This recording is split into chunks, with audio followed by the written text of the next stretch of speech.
Hey guys, Ryan here from Indy Wrestling School, and today we're talking about the time that Steve Corino pulled a reverse Montreal Screwjob. Coming up.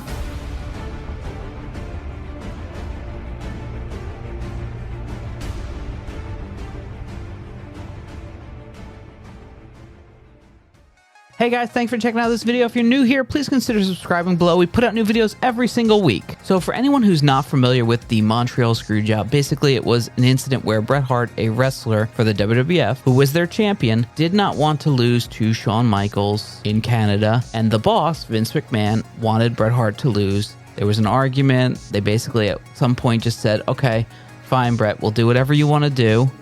And Vince McMahon played it off like nothing was going to happen. The match happens. The idea was there was supposed to be some kind of a disqualification, and then Vince McMahon ended up ringing the bell when Bret Hart was in a submission and screwed him out of the championship. And there's a lot of variables, and there's a lot of did this person do this, or who was right and who was wrong. I'm not here to talk about that right now. Basically, a screw job is when a wrestler doesn't want to lose and the promoter forces him to lose, or another wrestler forces him to lose. That's the idea behind a screw job. So it's 2008. Steve Corino is our world champion, and he's taking on Tommy Thunder. If you've seen any of the Backyard Cinema shows or episodes on this channel, you might already be familiar with Tommy Thunder. Tommy Thunder was getting ready to go away for 6 months to a year into the National Guard training program.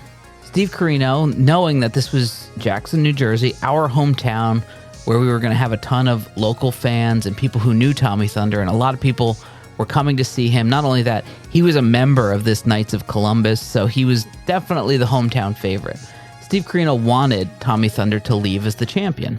I, back then, did not think that was a good idea. I didn't like the idea of putting the title on somebody and then having to vacate it. I just didn't like that for whatever reason at that time, and I know there's storyline reasons and reasons to do that in certain instances, but back then I was just firmly against it. So I told Steve about that, and he was fine with it. He said, no problem, we'll figure something else out. So now the match is going on. I'm out at ringside because I'm with Tommy Thunder. We're kind of like in a little faction together, and all of a sudden, Tommy Thunder wins.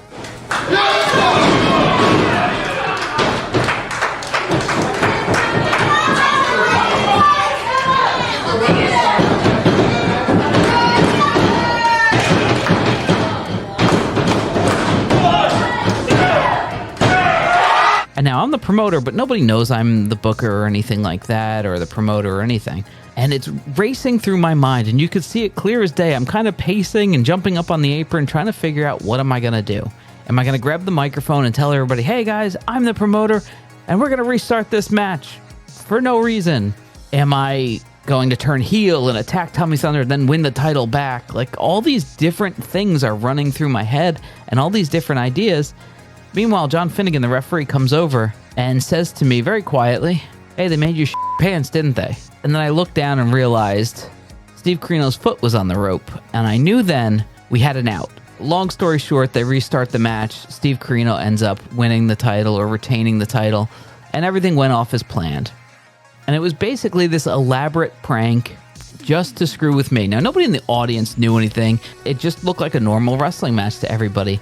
But they went through this whole thing just to f with me. And it's one of those things that all these years later, I can remember clear as day because of how panicked I was and just how funny it truly, truly is. And that's the things when you're all said and done with wrestling. It's moments like that that you'll go out and remember, you know, these harmless pranks that really didn't harm anybody. And because of the experience and the professionalism of somebody like Steve Corino, he was able to factor in a finish that had nothing to do with what we intended, but it didn't hurt the show. It didn't hurt his character. It actually made Tommy Thunder look a lot better in front of his hometown crowd. So he accomplished everything he wanted, and he got everything done for me that I wanted to get done. That's the sign of a true professional. And the reason we call it the reverse Montreal Screwjob is because in Montreal, the wrestler did not want to lose the title, and the promoter forced him to. Here, the promoter did not want the wrestler to lose the title, but the wrestler forced the promoter to make him lose the title. You gotta love pro wrestling. That's all for this week. If you like this video, beat the out of the like button, and we'll see you next week right here on Indy Wrestling School.